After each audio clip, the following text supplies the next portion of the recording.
from the Mutual Broadcasting System. This is STRAT, Strategic Risk Assessment Talk. Now, retired Marine Intelligence Officer and globally recognized risk expert Hal Kempfer.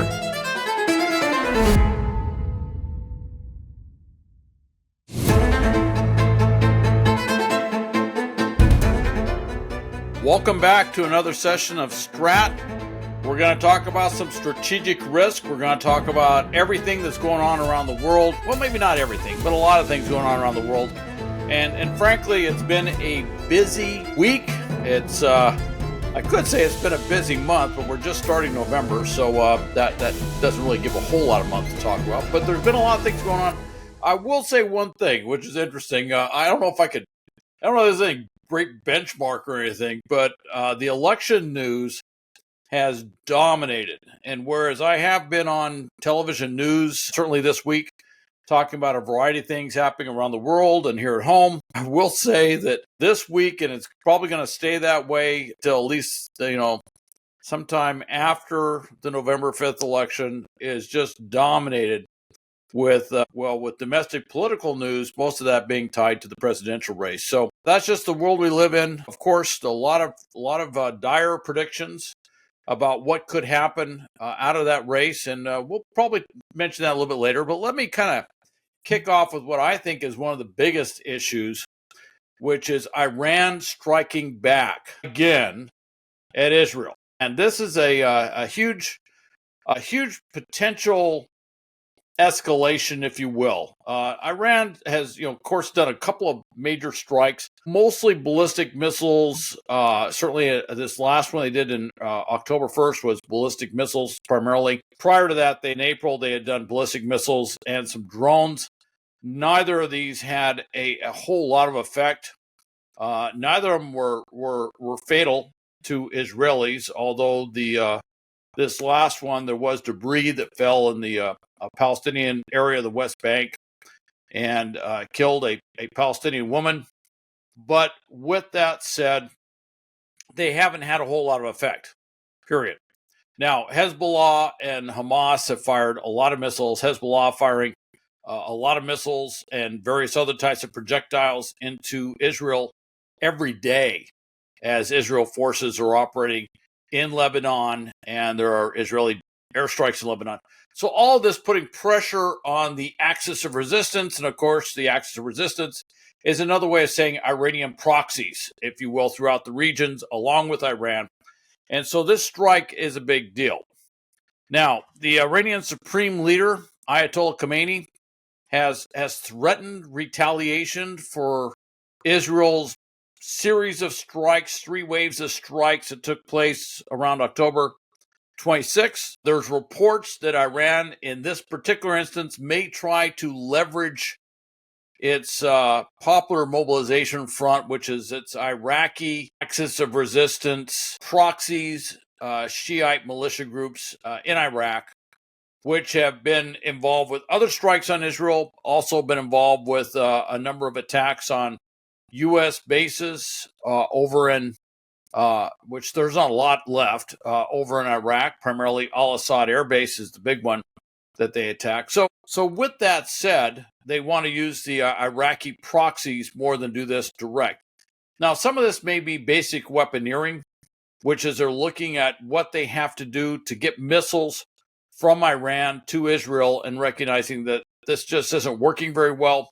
So they need to find another axis of attack, if you will, another way, another corridor to send those missiles in, maybe with the thought that they could somehow overwhelm the Iron Dome or do something else.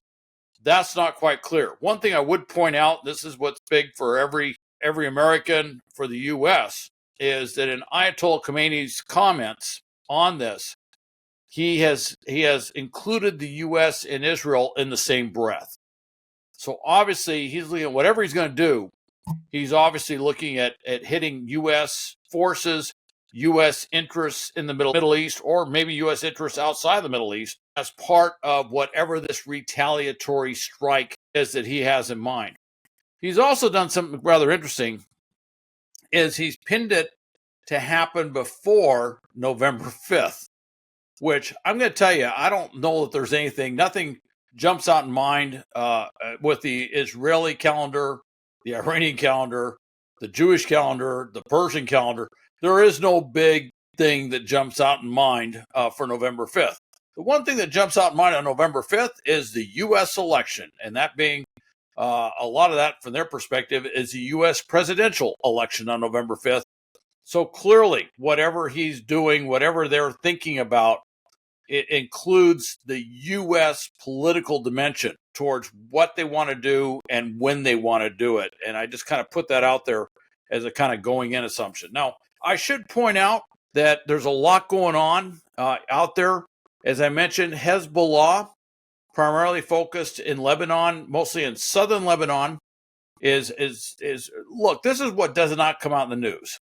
Anytime there's certainly Israeli losses on the battlefield in southern Lebanon, that immediately gets in the news. All right.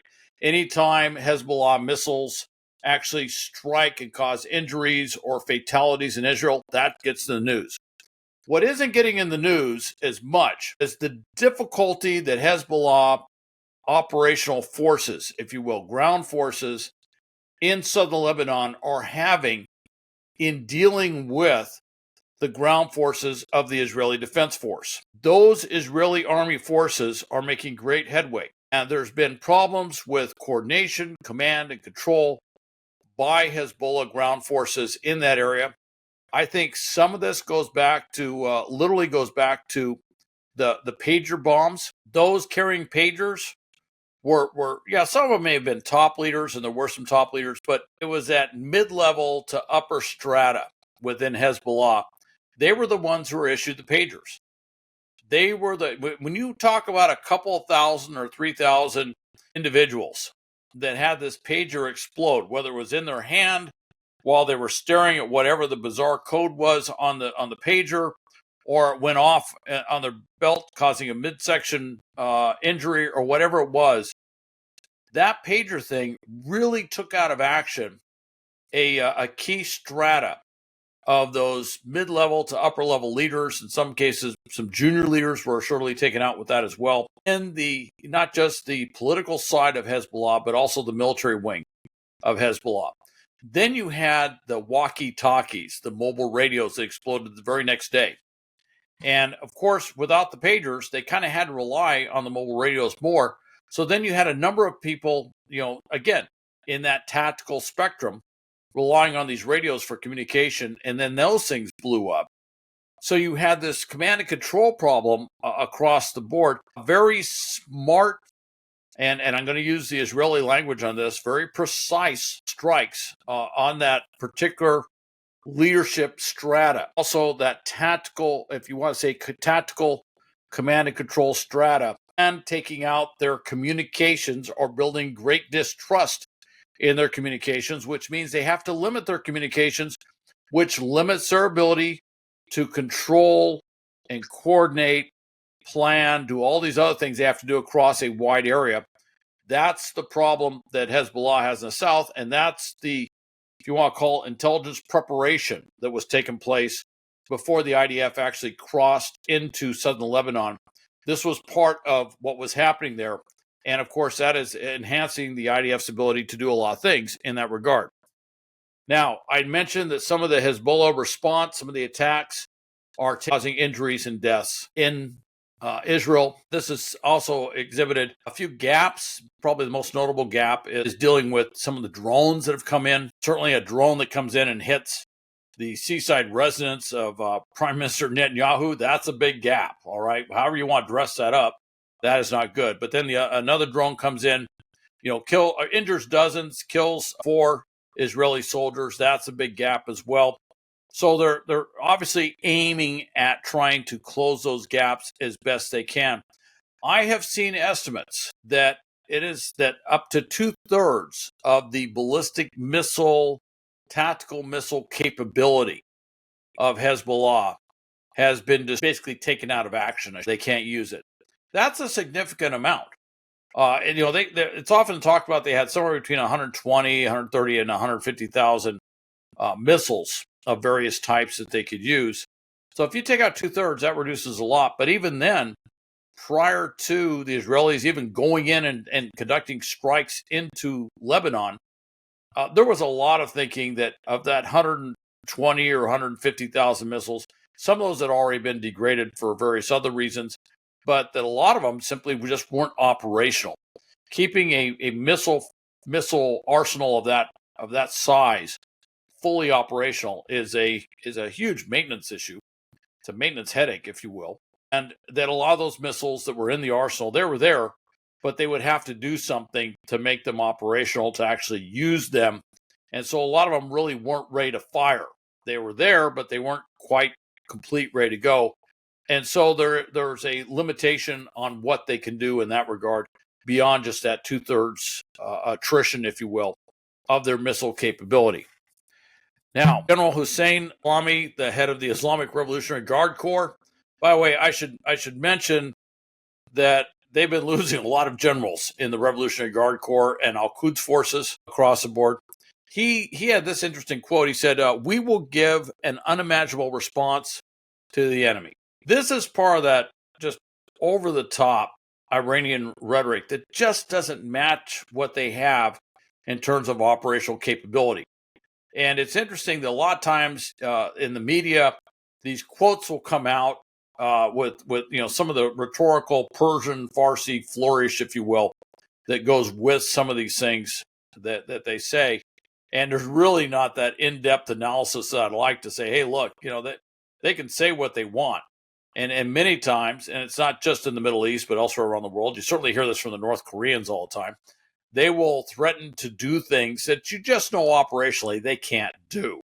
It's an empty threat, but in their minds, they may actually kind of half believe what they're saying. And in some cases, they're substituting, flowery language for actual operational capacity, capability, or actions, if you will. So it's a sort of mental thing that they do where they kind of use that, I don't know, one would say to kind of rev themselves up, but it's kind of like when the high school football team says we're going to go out and defeat, if they were to ever play like the LA Rams, that they can ramp themselves up all they want. But once they get on the field, it's going to be a real short game because the LA Rams are going to just run right over them. I don't care what high school football team you're talking about. And that's kind of what you run into a little bit is this overarching language where they just simply don't have those operational capabilities. Israel's strikes on Iranian military and missile production sites that took place on the 26th followed U.S. pressure to avoid hitting nuclear sites, to avoid hitting oil production sites, whether those are refineries or pipeline systems or dispensing systems or stuff that you would use to load up tankers, whatever it is, pipeline systems from where they're coming into the refineries and then from the refineries to wherever they're being actually used to ship oil overseas. They avoided those things. However, they hit a lot of air defense assets around those things. And there was a big message there.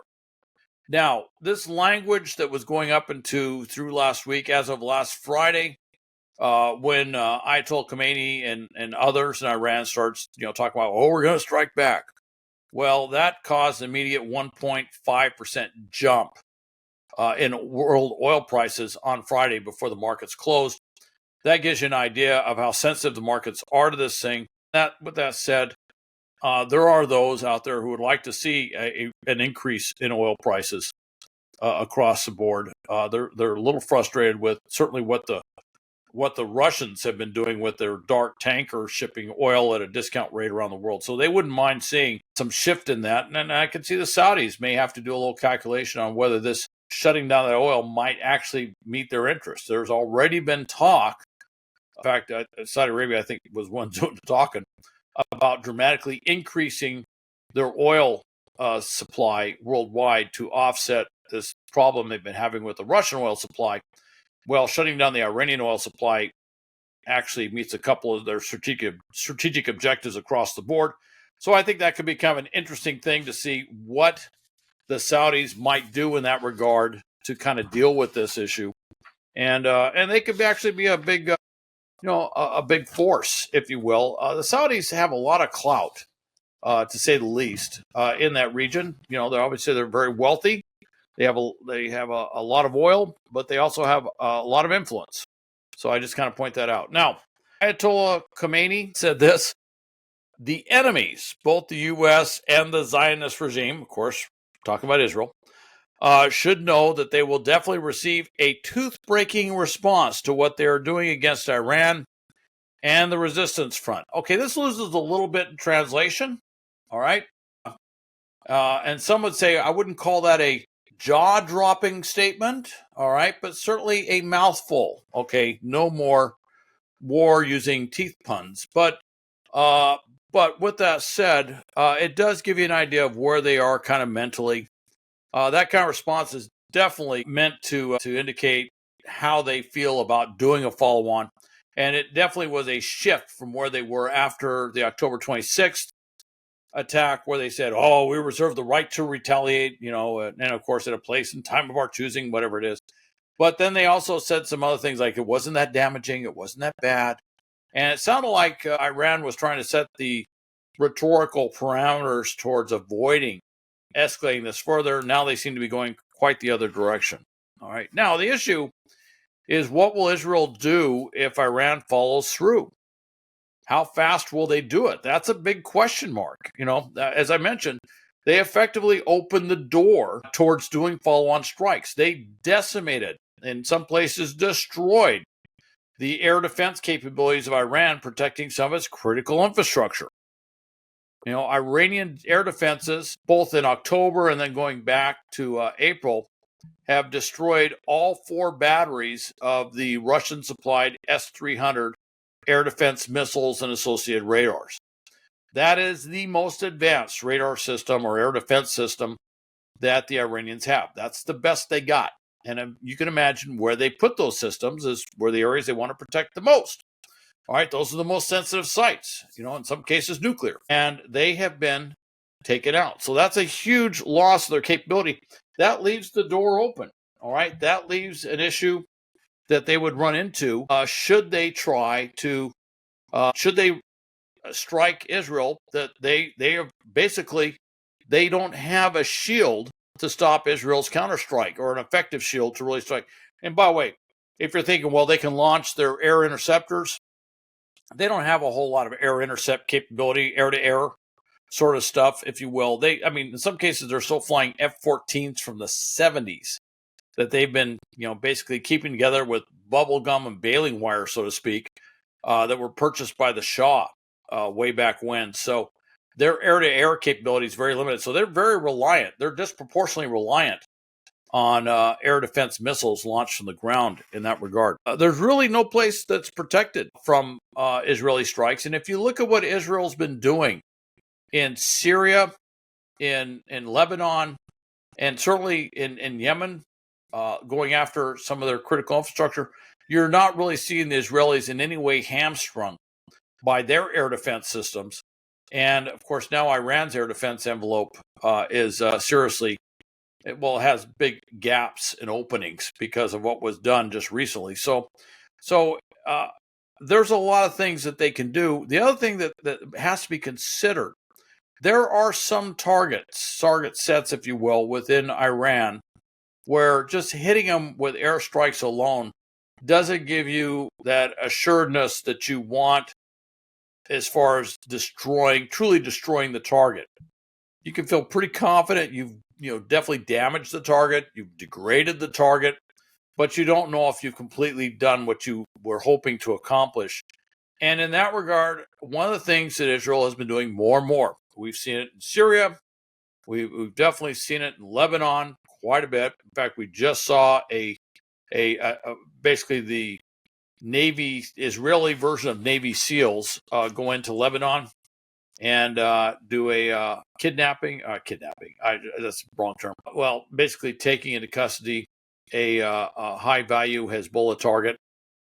We've seen them go in and do direct action missions in Syria, where they have taken out, could be killed, could be they basically grab them and pull them out, high-value targets there. So they're not afraid of mixing in what I would call special operations forces or commandos into their overall strike package. And that is also something that they could consider in going into Iran. On some of these targets, they may want to put commandos on the ground like they did not that long ago in Syria to take out a ballistic missile production site, that go in there and actually go underground into the facility and do, set charges and other things, the kind of stuff you kind of associate with World War II commandos and what they used to do, sort of thing with, for example, the attacks on the heavy water sites in Norway back in World War II by Norwegian commandos trained by the British. And of course, things memorialized in multiple movies, Guns of Navarone, you name the movie, Where Eagles Dare, that sort of thing. That's the kind of thing you might see Israel doing. And certainly they are one of the more capable countries in the world of pulling things like that off. Essentially, no place in Iran is really protected from that sort of stuff. Now, what about the Houthis? That's another area. I'm kind of wondering what the Houthis are going to do with this Iranian response. Will they launch a lot of missiles towards Israel? And if they do, they know exactly what the response will be. They know what Israel is going to come in and do. And again, I would submit that certainly the Houthi areas in Yemen are also very susceptible to Israeli commandos coming in doing special operations missions. Now, you notice I haven't talked about Hamas much, and let me just mention Hamas briefly if I can. They have been militarily destroyed. They have some insurgent elements throughout. The Israelis are actually doing a very, very heavy-handed operation in northern Gaza right now, going in there and rooting them out. One of the things that was kind of a news item that didn't seem to get as much play was they got 600 Hamas, terrorists, fighters, whatever you will, to surrender. That is a huge amount of, that's a very large component of Hamas fighters that surrendered. And that was, not that many days ago that this happened. And I thought that was rather interesting to see them doing that. Of course, this follows, the Yahya Sinwar, leader of Hamas, being killed by Israeli forces, and that being confirmed that he was dead. And so there seems to be, I don't want to overplay it or overstate it, but I think there's an opportunity for that concept if Hamas would surrender, which seems rather more aspirational than real. I would say it's becoming a little more real, that you could see large insurgent groups of Hamas realizing there simply is nowhere to go. And of course, if they want to, martyr themselves, they can do that. And frankly, the IDF will help them do that at every opportunity. But with that said, some of them may decide that this is a kind of a lost cause, and they may move on. And Israel has made a number of entreaties to Hamas saying, hey, look, if you come to us and you bring hostages, Israeli hostages with you, we will, A, not kill you, and B, they've kind of opened the door that they might actually send them to a third country so they wouldn't be incarcerated. Although one of the third countries they keep talking about is sending them to Sudan, and which is in the midst of an extremely violent civil war. So I kind of thought that was an interesting thing that they tossed out. Now, there is a possibility that Israel could shut down Iranian oil exports and their refining capability. That is a target set that is wide open to Israel right now. And I kind of alluded to that earlier. What do the Saudis want to see happen and things like that? Certainly, Netanyahu avoided doing that on the 26th with those strikes. But if Iran, depending on how big they respond, whatever they do, if they fall through on their rhetoric, if you will, that is something that I could very well see Israel saying, okay, gloves are off. We tried to avoid doing that. We did everything we could. We're going to shut this down. That could cause huge problems for Iran, particularly in the area of what we call recoverability. There's an acronym called CARVER. It was actually something that was sort of developed in World War II by the Office of Strategic Services, the precursor, if you will, to the CIA, used for French field agents as a very simple, uniform methodology, quantifiable means, if you will, of figuring out which targets to conduct sabotage operations on. What possible targets for interdiction. And Carver is something, we use it here. It's kind of, trust me, I've been training Carver. It can be used for looking at critical infrastructure protection, defensive measures, along with actual targeting measures. But it gets into the criticality of the system. All right. And then it talks about the accessibility. Can you actually access that system to get to it? But then there's this big part, you'd think, okay, vulnerability, yeah, that's big. What will the effects be? Yeah, it's huge. Is the target recognizable? All right. Would everyone recognize the target, and would it be recognized if it was hit? But in the middle, the R in Carver is for recoverability. And that's how fast they can recover. And when you're looking at refineries, when you're looking at various oil production capabilities, some of those involve things that they can't recover from quickly.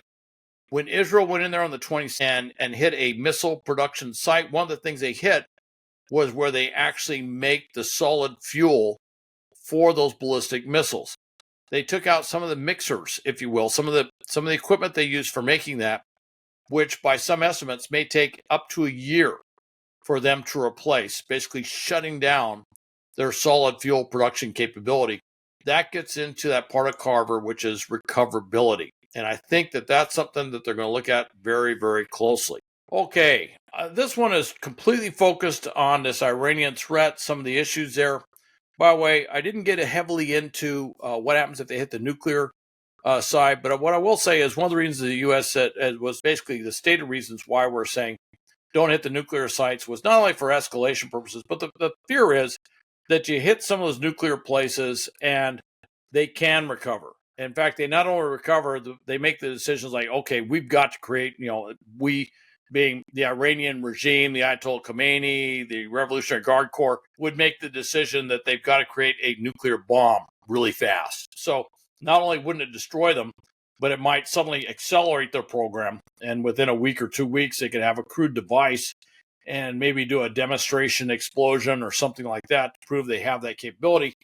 That was the fear. If they go in there to take out those sites, they'll probably, to be sure that they've actually hit them, they may have to do boots on the ground. And that's why I mentioned that commando capability that the Israelis have. Now, once you have Israeli troops, boots on the ground in Iran, that also has huge political implications for the regime as well. Of course, it also is a touchstone for nationalism and things like that, foreign troops on Iranian soil.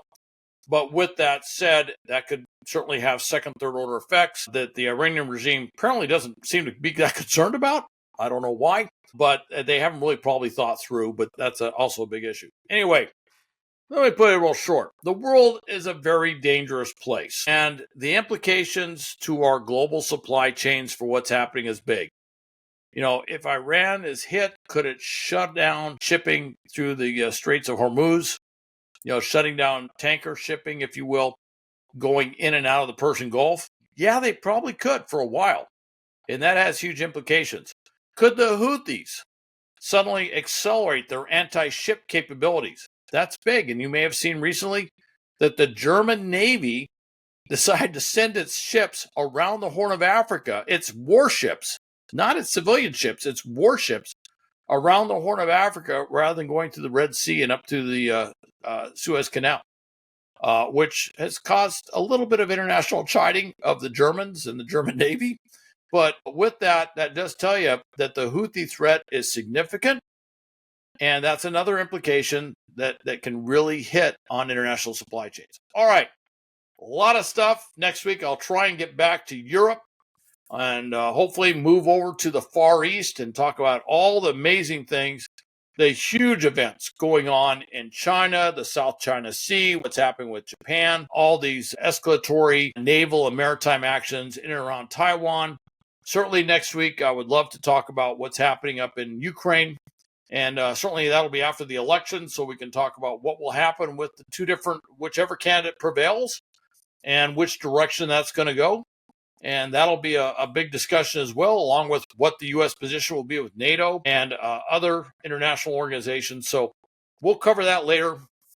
If you want to see or hear me more frequently, not almost daily, I am on the Live Now network, Live Now channel, if you will, streaming news. It's a Fox network, different from regular Fox. It's just streaming news. There is no political talk show type news shows or whatever like you see on Fox or certainly other networks have very politically oriented news shows as well. None of that. This is just news and what strives to be objective analysis of what's going on out there. And then I'm also frequently, at least weekly, sometimes more, on News Nation, then a host of local stations, mostly on the West Coast, Fox 11 in LA, sometimes CBS 2, KCAL 9 out here, and certainly going up to Fox 40, Fox 2 up in Sacramento area, Bay Area, stuff like that, and then various other channels around there. And then on radio, NPR and some other radio shows are out there.